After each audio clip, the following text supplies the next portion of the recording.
we can ask our next guest, who I've known for a very long time. And this is why one of the many reasons why I love him, and I love having him on, because you could see here, I got this on Father's Day, best dad ever. And I've apologized to all the other dads.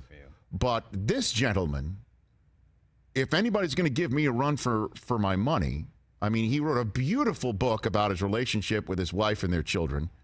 And he's given his daughter opportunities in the television business that few people have. True. I want to talk about best dad ever possibility. It's my friend from ESPN, Adam Schefter. How are you, Schefty? From one great dad to another, Rich. Happy Father's Day, happy birthday, happy everything. Right happy back life, at you. huh? Right back at you. How you doing? Groundhog Day, Rich. Never thought we'd celebrate over the course of a full year, but that's what we're doing. You're hearing "I got you, babe" every day, waking up and going about your business, pretty much. That's what you're saying. It's really amazing. Like, there's nothing on the calendar in the summer, and I have no idea, if there's anything to look forward to at all other than training camp opening. Yes. We'll get to that. There's no we'll weekend trips. There's no outings planned. There's no concerts, no sporting, no nothing. Well, now, hold on a second. And the no nothing, I think, includes haircuts. When was the last time you got your haircut, Adam? Well, it's funny you should say that, Rich. Okay. Because what happened was, obviously, the last time I got my haircut, you can remember these things, and I keep a journal which helps me along the process, but I got my haircut on Friday, March 13th, leading into free agency. Okay. That was the last time that I got a full cut. Now, during the pandemic, when we were sheltering in place, my son pulled out a razor and would shave my sides. Okay. And that was about the extent of my haircuts for 3 months until Father's Day on Sunday, when it also happened to be my son's 20th birthday. Okay. And I took him for a haircut. We were the first people in a shop that opened in New York. It was like phase 3. They had just begun allowing people in a few days earlier. We still didn't know whether we felt comfortable doing it. We went, and I got my hair. I decided, because my hair grew longer, I'm like, you know what, I'm just going to leave it long. I got to cut the sides. And so I was doing a hit on ESPN on Monday. One of my producers texted me. He's like, when are you getting that haircut from? I'm like, I got it yesterday. So I didn't even know that I got my haircut. So it still looks a little bit longer and bushy and unkempt, and certainly not the way that I've worn it. But you know what? Yes. I don't really care, Rich. You know, so Adam, because if you're going to keep letting it go long and have your son only shave the sides, there could be some Mike Gundy coming your way. You know what I'm saying? Like, yeah, Rich, listen, if it means growing a mullet in the back, that's what it means, right? What am I going to say? If I've got enough hair to grow a mullet, I'm going to grow it. There you go. Adam Schefter, business in front, party in the back, here on the Rich Eisen Show right now. All right, let's get into it, Adam. I'm sure you're asked. You might be the one recipient of this question, leading the entire nation, other than, I guess, Roger Goodell. Is there going to be football in 2020? What do you, not to turn you into an epidemiologist or anything, but what are you hearing and sensing right now?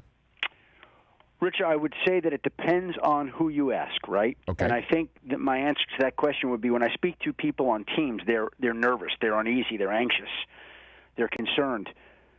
When I speak to other people who are near the top of the NFL food chain, they are convinced that there's going to be football. Now, again, all that tells me is that the league is determined to get this season in, to get the 16 games in, all those things like that. Whether that can actually happen during the course of the year without outbreaks of the virus, no one can predict, right? They're going to try to pull off something that I think Sean McVay himself has said, when we are asked to social distance and not be in close proximity to one another and not breathe on one another. Like, this sport goes against everything that we are being told to do in society today. And so can they get through that? I'm not smart enough scientifically, medically to predict that. I can tell you that there are people on teams that are anxious and concerned, and there are people in and around the league that are convinced that they're going to have football this season. Convinced, like, not even a hesitation. Oh, yeah, there's football. Like, one guy texted me last week when the Fauci news came out, where he said, I don't know if the NFL could get this done this season without a bubble. Mm-hmm. And this particular individual texted me, there will be football this year without any hesitation. And so you believe what you want from that, but that is how I read it. Concern, anxiety, nerves, but a belief going in that they're going to do everything they can and will to pull it off. What about any players that you might have come across? Because, you heard, I'm sure, Malcolm Jenkins, what he said on CNN as he's been hired. He's been hired there as an analyst, calling it a non-essential business. And for him to come, he needs to be assured best he can. And I know that the league mentioned yesterday through their chief medical officer, Dr. Alan Sills, that there's going to be an aggressive testing regimen. What are you hearing from players right now, Adam? Well, what's interesting to me there, Rich, is that a few weeks back I had James Conner on my podcast, and you would think that if anybody would be concerned, it would be him. He has a pre-existing medical condition. You would think somebody like that would be alarmed. And I can only infer that his feelings are representative of most players' feelings. Not all, but many. And when I asked him if he was concerned at all, he acted like, what is there to be concerned about? No, I'm playing football. No issues. And I thought that was interesting because if, like I said, anybody had any reason to be uneasy, it would be him, and he didn't have the slightest bit of hesitation. So if James Conner feels that way, that tells me that the majority of players feel that way. Again, there are going to be cases like Malcolm Jenkins, and there are going to be people who are concerned and nervous. My wife is a type 1 diabetic. We live every day highly aware of everything that we're doing, everywhere we're going, and trying to make sure we do the best job we can to not go anywhere, mask up when we do the right thing. And what's amazing to me is to hear the various viewpoints in our country. Some of them blow me away. I just can't believe that some people would be so defiant to not wear a mask. Everybody gets to do what they want, free country, but it's, to me, just a basic human consideration of your fellow man. And why somebody would not do that, to me, is unbelievable. +1, Adam. I fully agree. And for fans of the NFL or sports in general who say, screw it, I'm not wearing a mask. I don't believe what the science shows. Well, if you're not masking up, guess what? There's a chance there's no NFL. I mean, that's a fact. There's a chance that there's no sports. Here's a fact, Rich. If everybody masks up, the virus doesn't go anywhere. If the virus doesn't go anywhere, we get to have sports and school and activities and all the things we want. Right. So why would you not mask up? Like, it's just it's amazing to me. Like, I just can't understand it. And again, I guess, and we're seeing it now, right? Like, I live in New York, and we went through 3 very difficult months. And now we're seeing cases spike where there really weren't cases and instances before. So these people who doubted the virus, didn't believe in the virus. Like, I was talking to somebody yesterday who was at my house, an electrician. He came to work on some things with, well, anyway, some issues. Anyway, yes. He said to me, it's a media creation. Now, I don't know what to say to that. Like, I don't believe that's right. But that's what he and many others believe, that it's a media creation, which, again, I hear that and I go, oh okay. Even if you think it's a media creation, then why would you not wear a mask? Like, he wasn't wearing a mask, And it's his job to put a light bulb over somebody's head too. You think it would go off? Well, I mean, Adam, I don't understand it. It is something that this country is grappling with. All we need to see is how our country's dealing with it and other countries that have gotten through it. Yeah, but by the way, Rich, right there, okay, that's a great example. There are some countries where basically the virus seems to be going away, if not gone. Correct? Some countries have done a great job masking up, sheltering in place, doing what's asked of them. I'm not getting political. This has nothing to do with – this is basic human decency, basic common sense. Why is it that some countries the virus is just whittled away to where it's essentially a non-factor, yet in our country we have the highest amount of coronavirus cases that we've had since this virus began spreading? And here we are towards the end of June, about a month away from when NFL training camps are supposed to open. A couple more minutes left with Adam Schefter here on the Rich Eisen Show. Let's get into, I guess, a couple of football items. The Jamal Adams situation. your thoughts on I think it's much ado about nothing because the Jets have 2 years of contractual control. It's a lot of wishful thinking on the part of a player who I adore and think is terrific. How do you think this plays out, Adam? It's been a one-way street, Rich. Now, again, all the noise has been coming from the Jamal Adams side, that he wants to trade, here are the teams, and that's great. And we all can agree the guy is a tremendous player. He's an unbelievable player, one of the best young players in the National Football League. But just because he wants to be traded doesn't mean that the Jets are going to oblige him.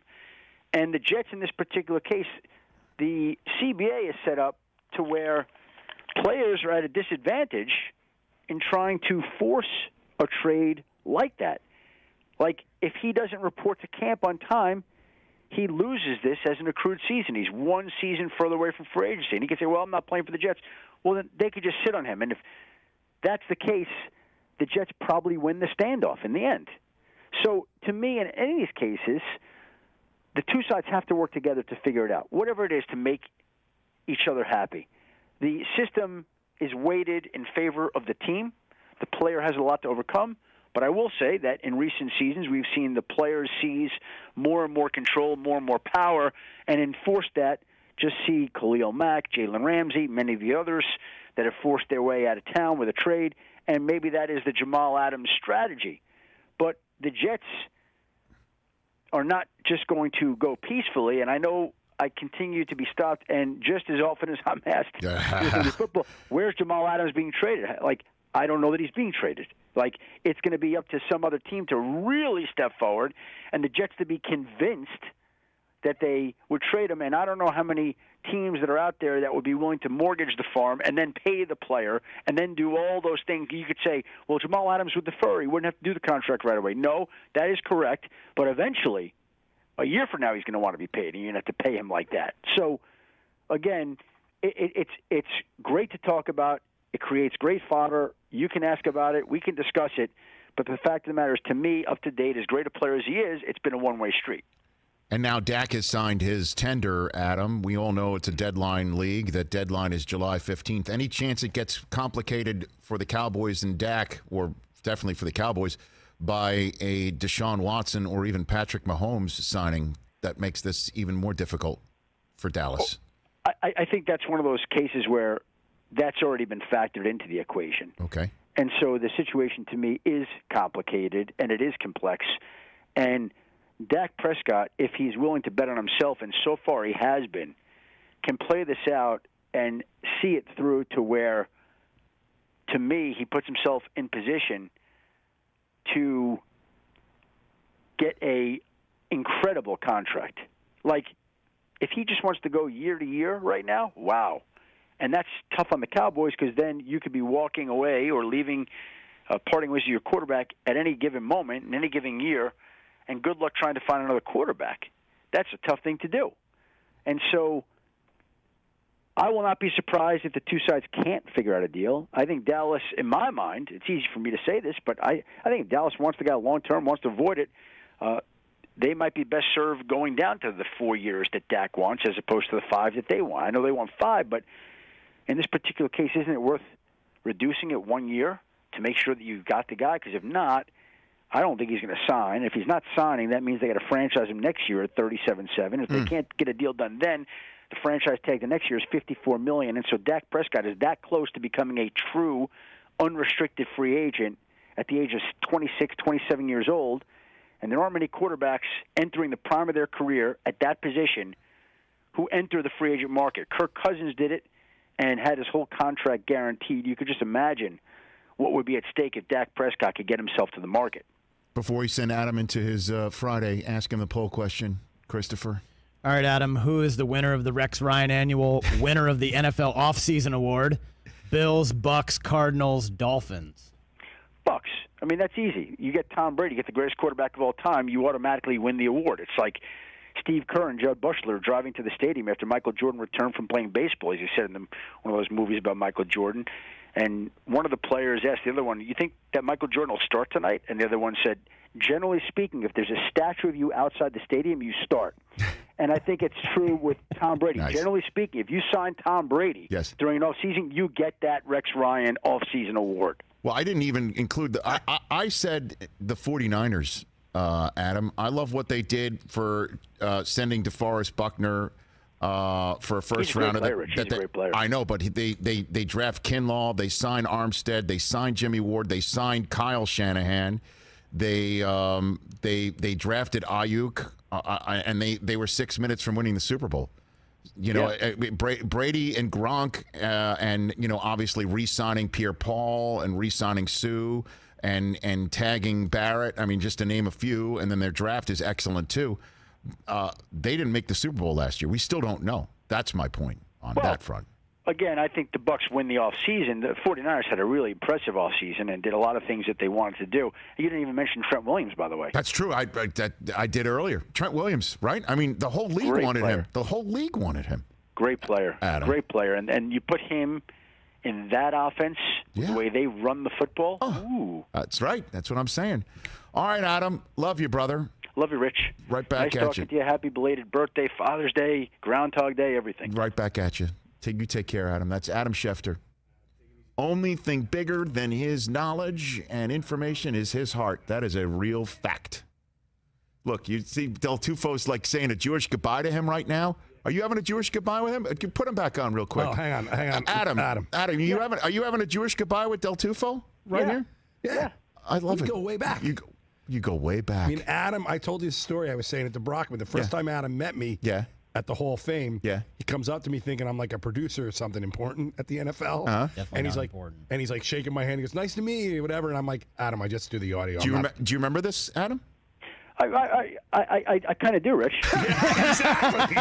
And he was like, well, he's got also like you probably put it in a journal and made notes about it like That's right. 10 seconds later. That's what Adam because does. he thought I was like important. I'm like, I'm just the audio guy. I'm not that important. But you always were important. I don't care what you were doing. I know. I important. love Adam. Adam's one of the best. You man. are. Adam. I mean that. All right, now you okay? Adam, Say goodbye. thanks, Say Adam. Now goodbye it's a for Jewish goodbye with two Jews and an Italian guy. Exactly. Okay, take care, Adam. Take care. Thanks, guys. There's Adam Schefter. Hey, you watched all the way to the end. Thanks for that. Watch more right here.